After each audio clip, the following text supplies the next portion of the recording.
Sebuah kunjungan mendadak berakhir dengan tembakan yang dilepaskan. Ambulans sedang dalam perjalanan. Oke.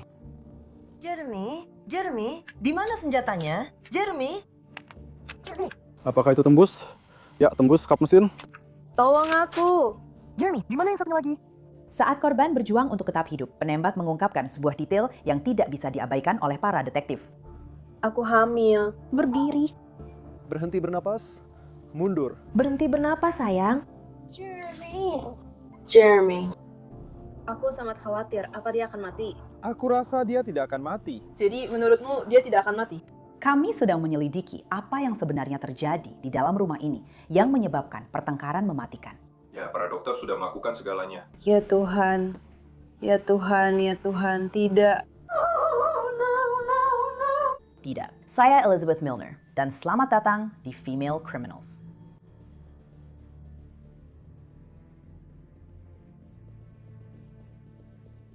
Athens, Georgia. Di sanalah kita bertemu dengan penjahat wanita minggu ini, Heather Nicole McCall. Lahir pada tahun 1998, Heather telah tinggal di Georgia sepanjang hidupnya. Di media sosial, dia menyebut dirinya sebagai jiwa bebas, jiwa gypsy. Kutipan favoritnya adalah, hidup cepat, mati muda, bebas dan bersenang-senanglah. Pada tahun 2024, dia menjalin hubungan yang akan mengubah seluruh dunianya. Nama pacarnya adalah Jeremy Tyrone Howard. Pada usia 31 tahun, dia dikabarkan menghadapi berbagai kesulitan dalam hidupnya, terutama berjuang melawan kecanduan narkoba. Meskipun begitu, Jeremy dan Heather jatuh cinta. Namun, hubungan mereka yang berlangsung selama beberapa bulan dipenuhi dengan pasang surut, putus nyambung, dan rujuk kembali. Menurut keluarga Jeremy, dia sedang berusaha untuk memulai hidup baru. Dia bertekad untuk menjalani hidup yang lurus dan benar, dan itu karena Heather sedang hamil anak pertama mereka. Namun meskipun kebahagiaan baru sedang menanti, pasang surut dalam hubungan mereka tetap berlanjut. Pada 12 Juni 2024, keduanya tampak sedang bermasalah. Heather mengatakan Jeremy telah berselingkuh darinya dan dia tidak ingin ada urusan lagi dengan Jeremy. Namun Jeremy tetap datang ke rumah Heather tanpa pemberitahuan dan tanpa diundang. Tak lama setelah itu, tembakan pun terjadi dan satu tembakan saja mengubah jalan hidup mereka berdua.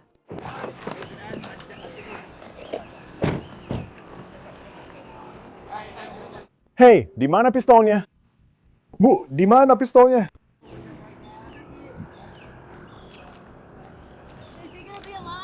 Oke, kita akan melihatnya sebentar lagi. Di mana senjatanya? Tidak. Tetap di situ. Tidak, jangan ambil apa-apa.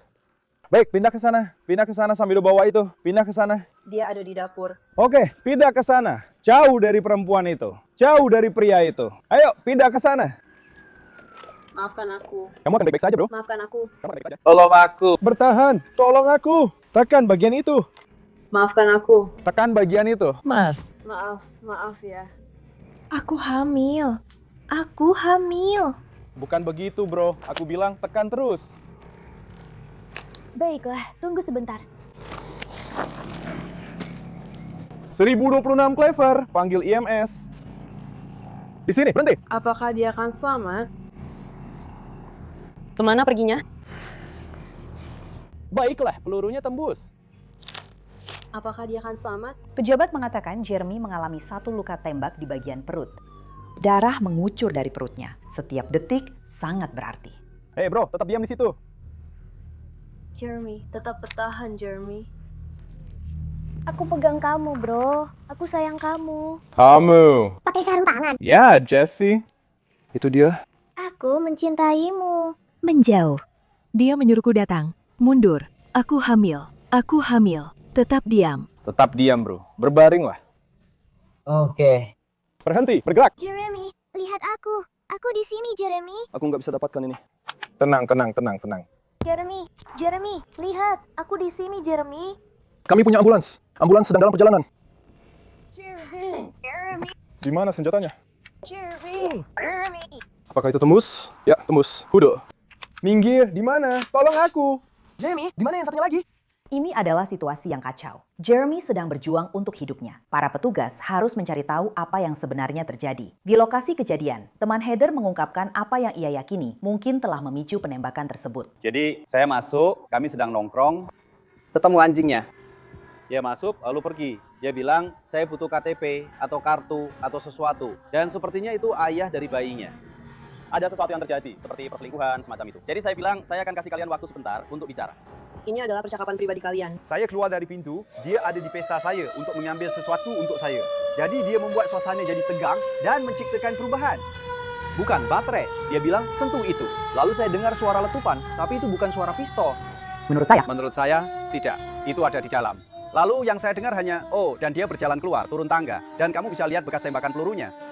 Dan itu adalah sebuah kecelakaan. Dia bilang itu kecelakaan karena dia sepertinya berusaha bilang tinggalkan aku sendiri, karena dia pernah memukulnya sebelumnya. Itu yang dia katakan.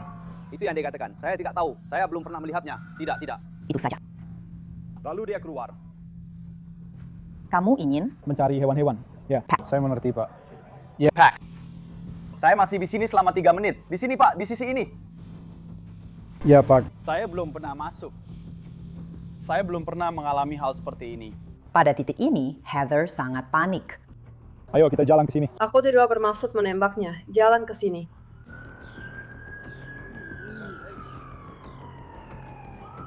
Aku benar-benar minta maaf. Aku tidak bermaksud menembaknya. Duduk di atas teras itu. Aku tidak bermaksud menembaknya. Heather bersikeras bahwa ini benar-benar kecelakaan. Meskipun dia mengaku tidak sengaja, petugas tetap harus membacakan hak Miranda kepada Heather. Biar aku bacakan ini dengan cepat. Kamu berhak untuk tetap diam. Apapun yang kamu katakan bisa dan akan digunakan melawanmu di pengadilan. Kamu berhak berbicara dengan pengacara dan didampingi saat kamu sedang diinterogasi. Jika kamu tidak mampu menyewa pengacara, pengacara akan disediakan untukmu. Seseorang akan ditunjuk untuk mewakilimu sebelum ada pemeriksaan jika kamu menginginkannya. Kamu bisa memutuskan kapan saja untuk menggunakan hak-hak ini. Kamu tidak harus menjawab pertanyaan saya atau membuat pernyataan apapun. Apakah kamu mengerti masing-masing hak ini yang sudah saya jelaskan kepadamu? Apakah kamu ingin berbicara dengan saya sekarang?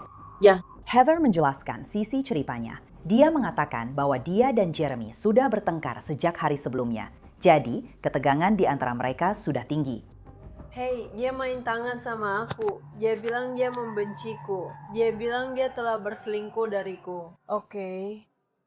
Jadi aku bilang, oke, aku tidak mau melihatmu lagi. Aku menurunkannya. Oke. Dia tinggal di Smoky Road, yang letaknya di atas sana. Oke. Lalu dia menelponku pagi ini, memintaku untuk menjemputnya dan segala macam. Aku bilang tidak. Aku bilang, jangan hubungi aku lagi. Dan aku memblokirnya. Oke. Cowok bule di sana itu, dia cuma temanku saja. Dia cuma datang untuk memperbaiki sesuatu di sini. Dia petugas pemeliharaan. Dia datang ke tempat sampahku, tempat sampah elektriknya. Itu seperti pakai baterai atau apalah, dan aku nggak tahu cara menggunakannya. Jadi dia cuma mampir karena kebetulan sedang di sekitar sini untuk memperbaiki baterai di tempat sampah itu. Dan orang yang tinggal di sini, dia akan pulang kerja sekitar jam 8. Dia teman sekamarku. Heather menjelaskan bahwa pada pagi hari penembakan itu, dia mendengar ketukan dan semuanya menjadi semakin tegang setelah itu. Temanku di sana, dia baru saja membukanya, tidak melihat siapa yang datang, lalu dia masuk, menyerangku. Dan ada senjata di rumah untuk perlindungan. Dan aku langsung mengarahkannya ke dia. Aku tidak tahu kalau senjatanya terisi. Tidak tahu kalau ada peluru di dalamnya. Tidak tahu sama sekali.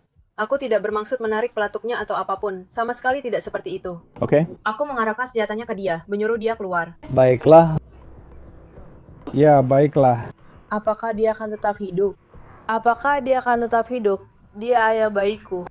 Itu ayah dari bayi saya. Bayi saya bahkan belum lahir. Dia baik-baik saja. Ambulans sedang dalam perjalanan. Pemadam kebakaran sudah di sini. Mereka akan merawatnya dengan baik, oke? Aku butuh kamu. Terus bicara denganku. Jadi dia masuk ke dalam rumah. Pada saat itu, kamu sudah tahu siapa dia. Ya, itu ayah dari anakku. Aku masih mencintainya. Di mana pistolnya saat kamu mengambilnya? Itu ada di kamar tidur. Oke, itu jenis pistol apa? 45. Oke, 45. Aku nggak terlalu tahu soal senjata. Oke, itu senjata siapa? Itu punyanya cowok yang tinggal di sini. Oke. Kamu sudah tinggal di sini berapa lama? Sejak akhir Maret, oke. Kamu ambil senjatanya di mana? Itu cuma ada di kamar tidur, di atas meja riasnya. Di atas meja riasnya. Oke, apakah dia akan selamat? Ya, dia baik-baik saja. Dia baik-baik saja. Kamu mengambil senjatanya. Apakah itu pistol atau senapan? Apakah itu pistol ya? Oke, baiklah. Berapa kali kamu menembakkannya? Sekali secara tidak sengaja. Aku bahkan tidak bermaksud melakukannya. Aku tidak tahu kalau senjatanya terisi. Oke, kamu menaruh jarimu di Aku tidak tahu kalau aku melakukannya. Aku hanya memegangnya, cuma berusaha menakut-nakutinya. Oke, saat petugas datang ke sini, di mana pistolnya berada? Di mana sekarang? Itu ada di tempat aku meninggalkannya. Di mana itu sekarang? Itu entah ada di dapur, di lantai, atau aku nggak tahu. Aku menjatuhkannya. Begitu pistolnya meletus, aku langsung lari ke Jeremy. Lalu aku coba membantunya. Aku pikir dia sekarat. Dia itu segalanya bagiku. Dia ayah dari anakku. Aku sedang hamil. Dia ayah dari anakku. Aku benar-benar tidak bermaksud menembaknya. Dia nggak bisa. 611.998. Siapa namamu? Heather McCall. Heather McCall. McCall. Apakah dia akan mati? Tidak, dia kelihatan seperti akan mati. Dia sudah berjanji. Dia sudah berjanji. Tapi, apakah itu janji yang bisa ditepati oleh petugas polisi Evans? Ada begitu banyak pertanyaan. Misalnya, di mana senjata yang digunakan dalam penembakan itu? Kamu bilang senjata apinya ada di mana? Hah? Kamu bilang itu ada di mana? Itu ada di dapur. Di dapur. Begitu kamu masuk ke sana, itu seharusnya ada di lantai atau di suatu tempat di sana. Di mana dia berdiri saat senjata api itu digunakan? Dia berdiri tepat di depan tempat sampah, persis di pintu masuk. Dan aku hanya menyuruh dia keluar. Saya belum. Jones adalah orang pertama yang masuk ke sana. Aku hanya menyuruh dia keluar. Heather mengklaim bahwa rumah tempat dia tinggal memiliki beberapa senjata untuk perlindungan. Tapi, senjata yang menjadi pusat penembakan ini masih belum ditemukan. Aku belum memeriksa itu. Katanya ada senjata di sini, entah di mana. Sekarang, aku akan pastikan tempat ini aman dulu buat semua orang. Setelah itu, kita lihat lagi. Kantor polisi.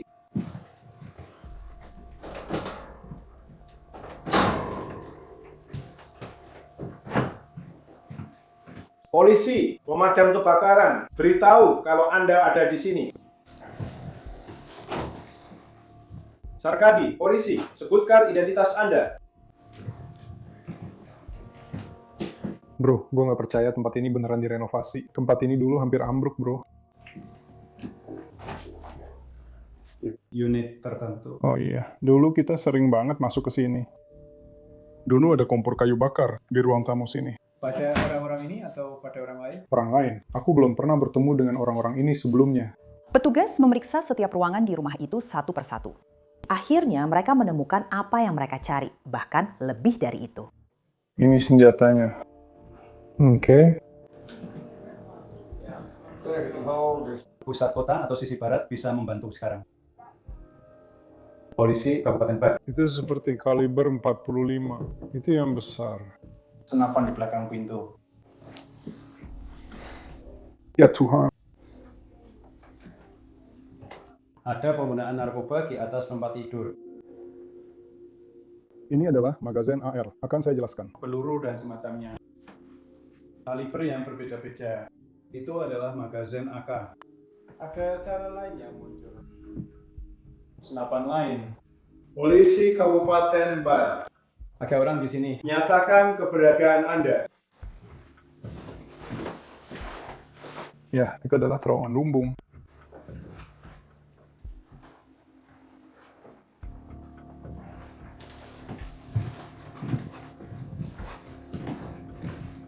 Periksa ulang.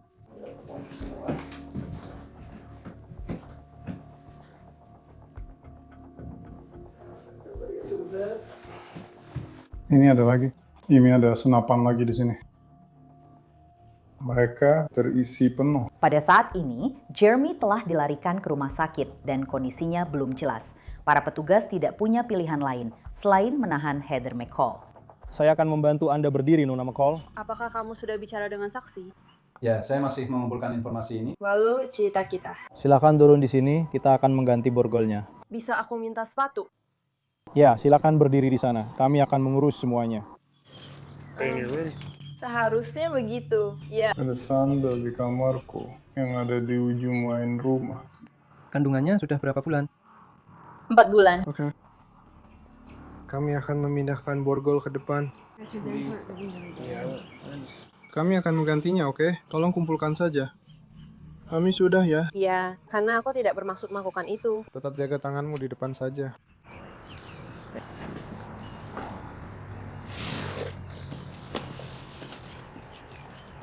Aku akan mengunci ini dengan kunci ganda. Aku nggak akan melemparnya. Iya, aku tahu. Aku cuma berusaha membuatnya lebih baik untukmu, karena mereka akan mengencang kalau tidak dikunci ganda. Ada jutaan hal yang bisa dipikirkan Heather saat ini. Tapi satu-satunya hal yang dia minta pada petugas yang menangkapnya adalah sesuatu untuk menenangkan dirinya. Aku tahu ini mungkin permintaannya gila banget, tapi apa ada kemungkinan aku bisa mengisap vape-ku atau sesuatu? Karena aku belum sempat memutuskan. Ya. Kami tidak bisa mengizinkan itu. Kami tidak tahu apa yang ada di dalamnya. Atau rokok. Aku tahu aku sedang hamil, tapi kayak Yeah, it's a stressful situation. sekarang ini aku nggak bisa. Aku benci diriku sendiri sekarang karena semuanya. Aku sangat khawatir. Apakah dia akan mati? Aku rasa dia tidak akan mati. Kamu rasa dia tidak akan mati? Menurutmu berapa persen kemungkinan dia tidak akan mati? Aku nggak bisa menilai itu, tapi maksudku, aku rasa aku bener-bener nggak tahu. Aku pikir dia akan selamat. Oke. Kamu harus tetap positif soal itu. Apa kamu cuma bilang begitu ke aku? Kamu kedinginan? Sedikit. Kamu cuma bilang begitu ke aku? Ayo jalan ke mobil. Kamu cuma bilang Mia nggak akan mati supaya aku nggak panik dan jadi takut. Itu yang aku percaya. Aku pikir dia akan baik-baik saja. Dia akan bisa melewatinya. Silahkan ikut saya ke sini. Apakah dia akan baik-baik saja? Aku tidak tahu, sayang. Aku berharap begitu. Sementara itu, petugas masih belum dapat menemukan selongsong peluru dari tembakan yang diarahkan ke Jeremy. Saat mereka mengantarnya ke mobil polisi, mereka mendesaknya tentang apa yang dia lakukan dengan itu. Kemana kamu menembak saat kamu berada di depan pintu kamar seperti itu? Oke, jadi kami hanya mencari peluru itu ada di mana. Jadi itu saja yang kami cari di dalam rumah. Oke. Meminta persetujuan dalam deskripsi karena kami sudah memverifikasinya. Tidak. Apakah kamu tidak apa-apa jika kami masuk ke dalam rumah dan mencari itu? Kami sedang mencari saat kamu menembak. Ada sesuatu yang disebut selongsong peluru yang berada di luar peluru. Dan ketika kamu menembak, selongsong itu keluar dari senjata. Jadi itulah yang sedang kami cari. Iya, oke. Para petugas terus bekerja di tempat kejadian perkara. Selama tahap awal penyelidikan, belum jelas apakah penembakan ini benar-benar sebuah kecelakaan atau sesuatu yang lain. Heather memohon kepada petugas untuk berbicara dengan temannya karena dia mengatakan temannya bisa membuktikan ceritanya. Dan siapa orang ini? Tidak. Kamu sudah bilang ke orang lain, bilang ke aku. Dia temanku. Oke. Dia baru saja muncul pagi ini. Karena aku sudah bekerja dengannya. Dan dia baru saja bersiap-siap untuk bekerja. Dan memang begitu. Jadi Mary seharusnya tidak berada di sini. Apakah ada? Seharusnya tidak. Seperti perintah pengadilan. Tidak. Hanya pemiliknya yang bilang dia tidak diizinkan kembali ke sini.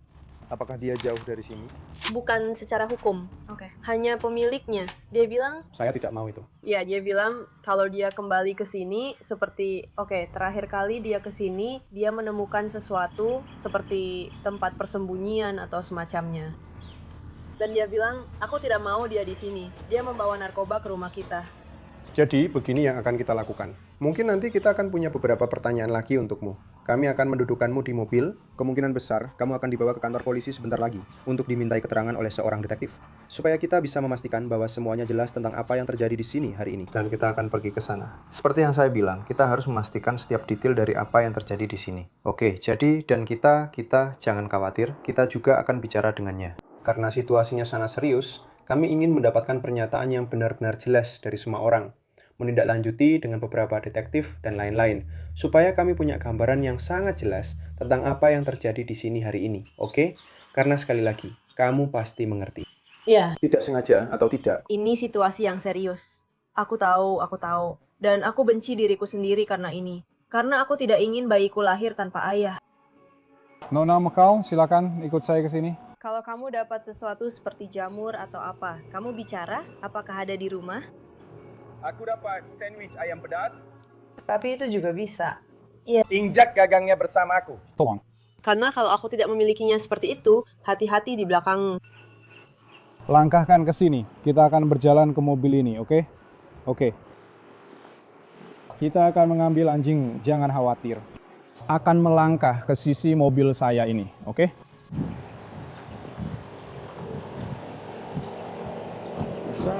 Apakah kamu membawa sesuatu, senjata, narkoba, jarum suntik, pisau? Tidak ada? Oke, saya hanya akan memeriksa. Saya baru saja bangun. Menghadap ke sini. Ya, sepertinya aku bangun saat temanku sampai di sini.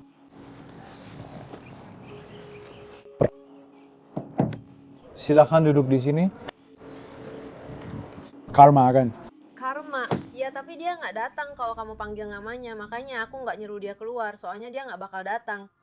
Di awal penyelidikan, petugas memang sempat berbicara dengan teman Heather yang disebut sebagai petugas pemeliharaan. Tapi dia bilang dia baru mengenal Heather sekitar 1,5 minggu. Dia di mana? Dia sudah di atas dengan tangan di borgol. Dia sedang dimintai keterangan oleh polisi. Oh ini ponselnya. Dia menelpon 911 dan aku benar-benar baru saja sampai di sini. Apakah kamu mengenalnya? Aku baru saja bertemu dengannya mungkin sekitar seminggu setengah yang lalu. Apakah kamu Tinggal di sini. Tidak, Pak. Tidak. Tidak, Pak. Tidak, maaf. Saya datang untuk berkunjung. Saya baru saja mengantar seorang teman ke Atlanta. Apa kamu ada di sini waktu itu terjadi? Ya, saya ada di sini sekitar 3 menit dan itu terjadi. Petugas ingin Heather menceritakan sekali lagi secara rinci apa yang terjadi. Tapi sekarang fokus Heather tampaknya tertuju pada anjingnya yang kabur saat petugas keluar masuk rumah. Apakah dia baik-baik saja? Dia di rumah. Ya, aku rasa dia baik-baik saja. Aku belum dengar apa-apa.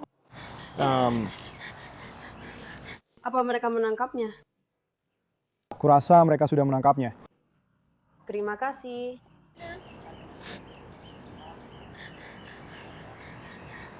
Saya tidak tahu. Masih banyak lagi yang harus dijawab oleh Heather. Seperti apa yang ditemukan petugas di tempat tidur yang dia tiduri tadi malam. Jadi tidak ada obat-obatan atau alkohol yang terlibat. Tidak, saya sedang hamil. Saya tidak minum alkohol. Di kamar tidur yang mana Anda menginap? Saya menginap di kamar ini, di ujung sini. Oke. Tapi tadi malam, karena dia sedang kerja shift, aku tertidur di kamar belakang. Iya, soalnya aku abis mandi dan aku cuma, kamu tahu, tiduran. Aku capek, aku nggak enak badan, aku tiduran di situ. Oke. Barang-barang di atas tempat tidur itu, ada apa dengan itu?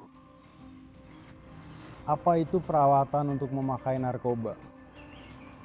Itu mungkin milik dia atau Jeremy. Karena salah satu alasan kenapa Jeremy tidak diizinkan di sini adalah karena dia membawa peralatan untuk memakai narkoba ke sini.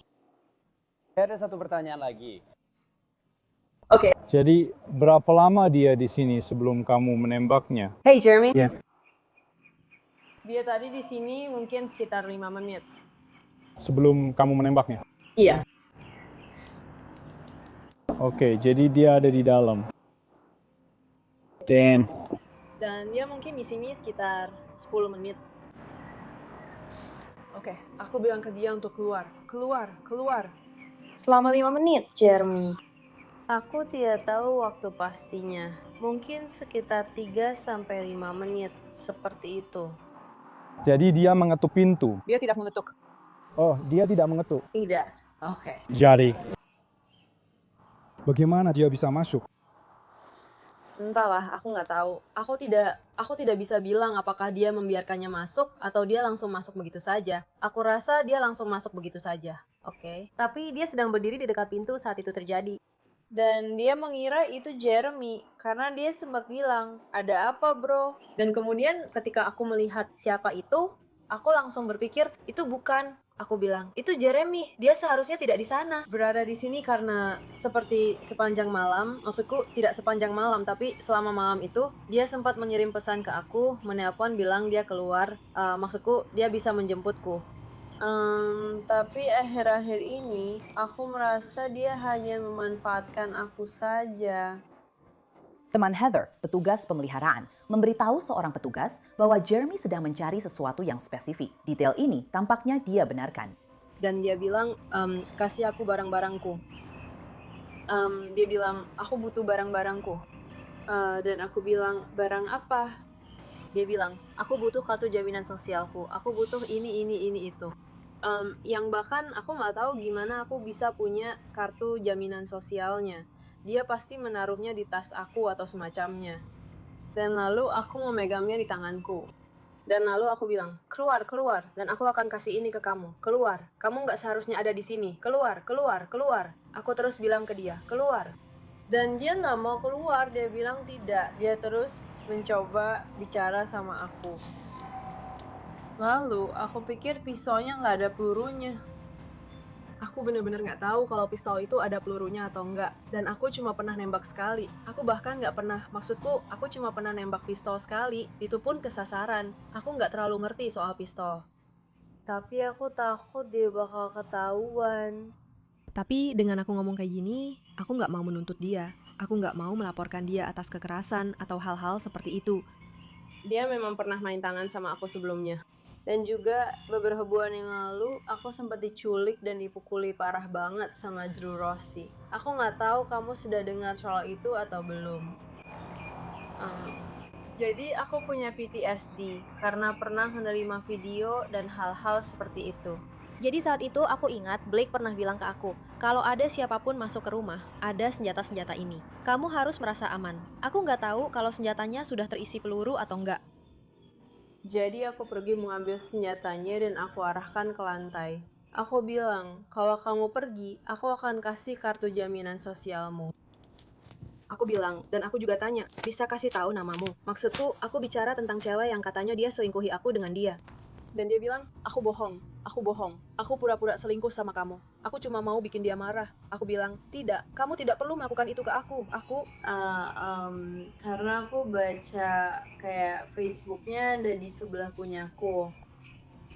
Dan aku melihatnya ada pesan-pesan antara dia yang bilang kayak, aku akan datang, mampir, dadadadada.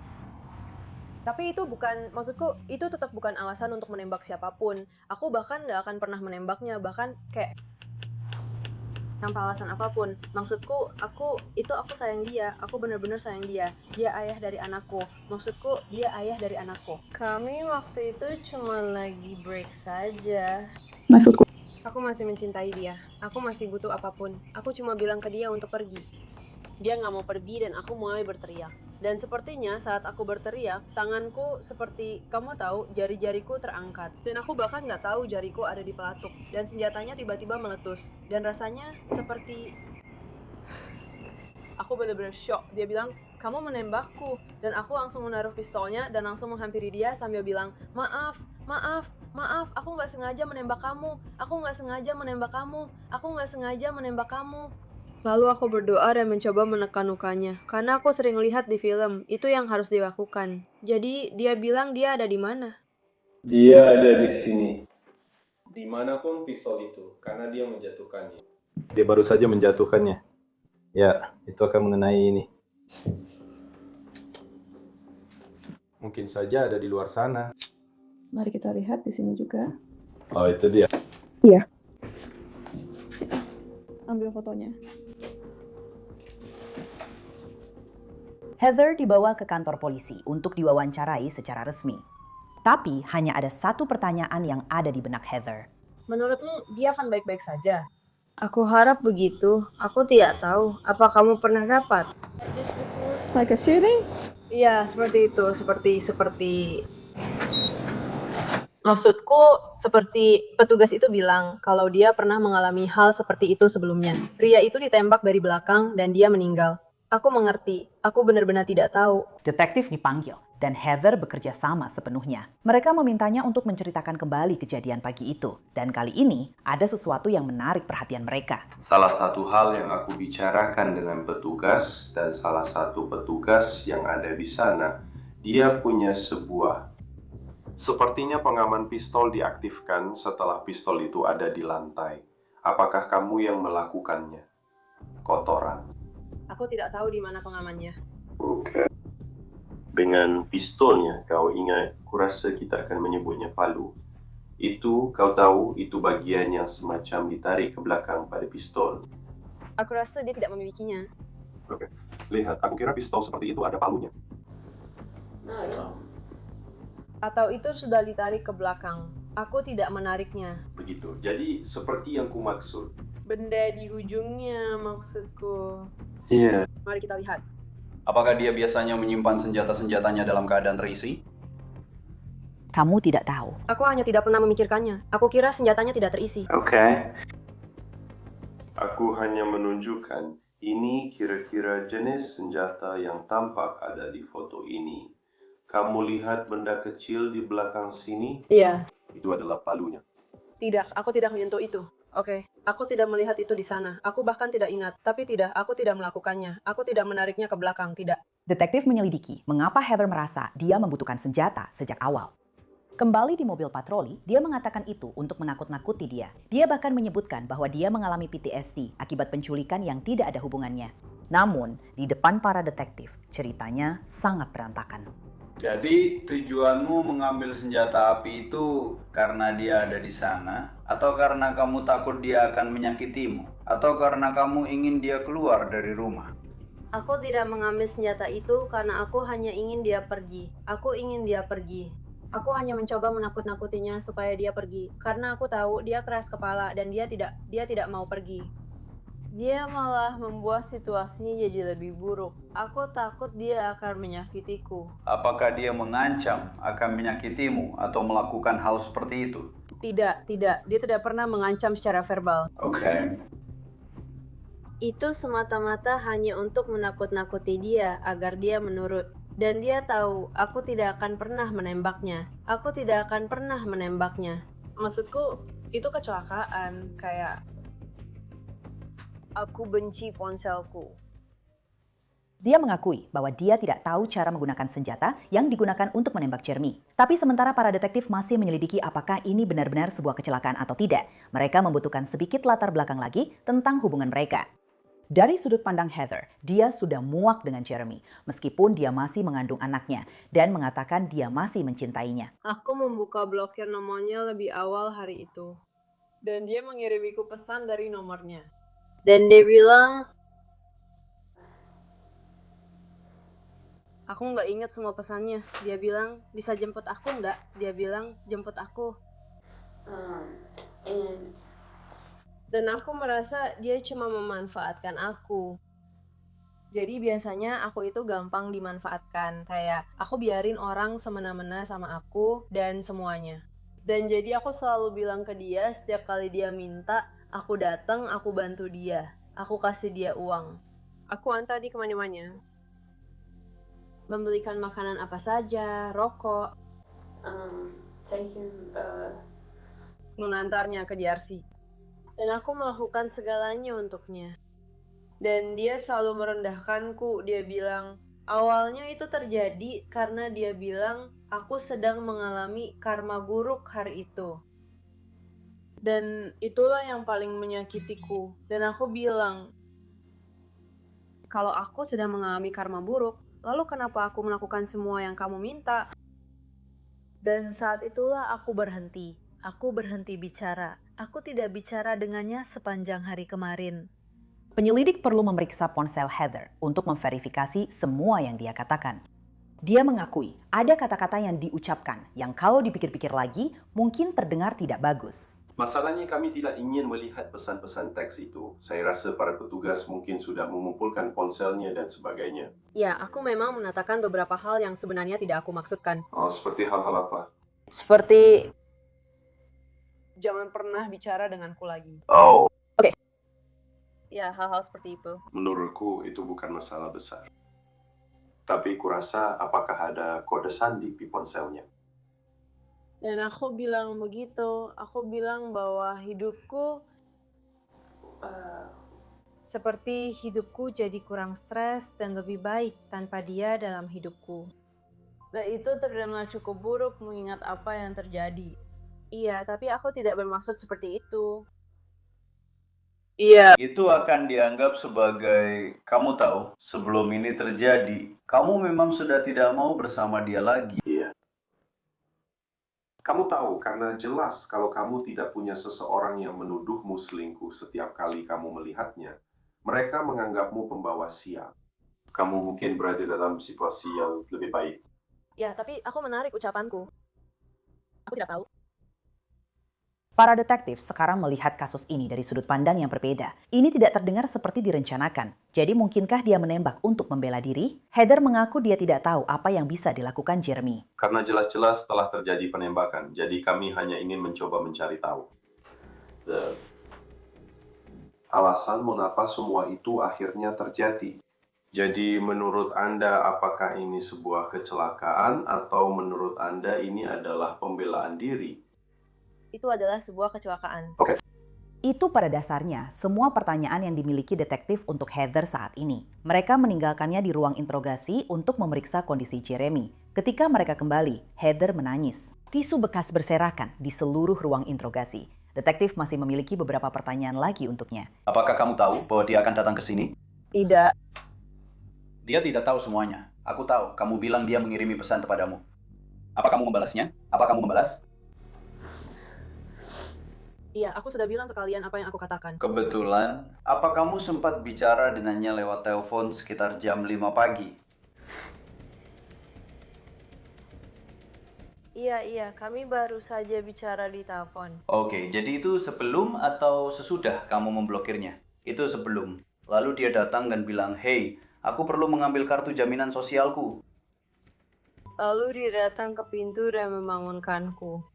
Jadi aku bangun, aku membiarkannya masuk. Kami hanya, kamu tahu, ngobrol. Hai, apa kabar? Gimana keadaannya?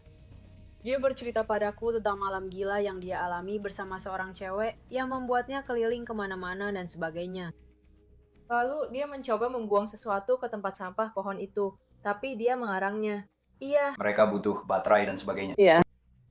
Lalu aku pergi mengambil baterai. Dan saat aku kembali setelah mengambil baterai, Win, dia sedang berdiri di samping pintu. Dia bilang, "Ada apa, bro?"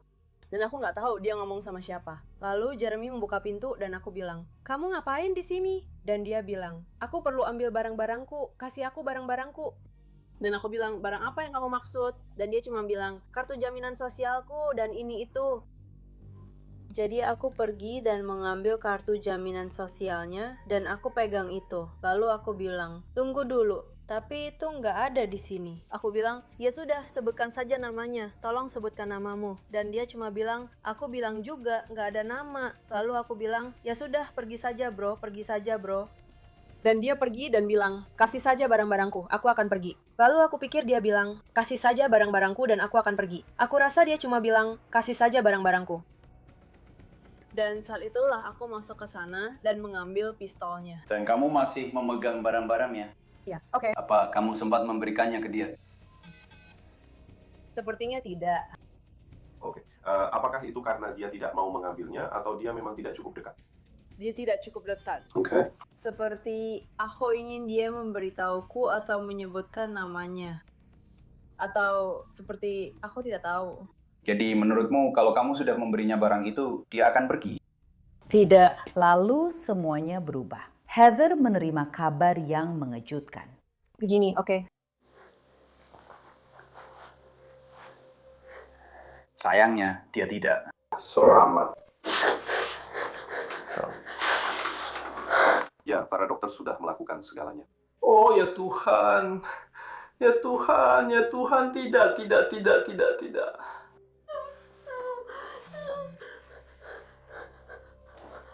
Oh ya Tuhan.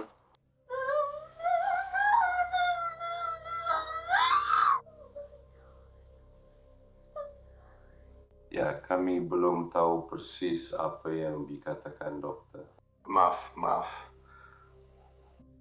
Ya, dan menurutku itu... Kamu tahu kami tidak percaya kalau kamu melakukan ini. Maaf, kamu tahu. Sengaja atau apapun. Ya Tuhan. Ya Tuhan, ya Tuhan, aku ingin pergi Mama, jangan lakukan itu, maafkan aku. Apa kamu mau kami memberimu sedikit ruang supaya kamu bisa mencerna semuanya? Aku butuh anjingku. Ya, aku tidak tahu apakah mereka sudah menemukan anjingnya, tapi aku juga tidak tahu harus mulai dari mana soal itu. Aku butuh dia. Begini saja, aku akan tanya ke petugas di sana apakah mereka setidaknya sudah menemukan anjingmu, oke? Heather tahu dia akan masuk penjara. Tapi para detektif bilang itu bukan karena pembunuhan. Jelas, ketika seseorang berada dalam situasi seperti ini, kita harus melihat hukum apa yang dilanggar. Tapi aku tidak. Kami tidak akan menuntutmu atas pembunuhan atau apapun. Yang kami lihat kemungkinan adalah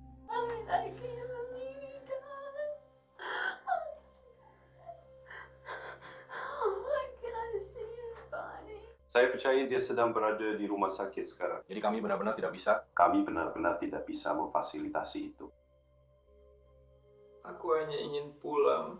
Para detektif tampaknya percaya pada cerita Heather bahwa penembakan itu adalah sebuah kecelakaan.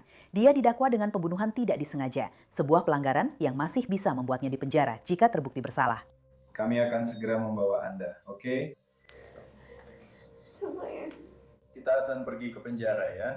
Saya perlu Anda berdiri, oke? Tolong berdiri. Kita tidak bisa melakukan itu. Dia sedang di rumah sakit, oke? Ya, Bu. Dia sudah meninggal ya. Silakan berdiri, Heather. Ayo. Tolong berdiri. Bisa kami bantu ambilkan sepatumu? Aku sangat mencintaimu, sayang, sayang. Aku mencintaimu. Pelukan.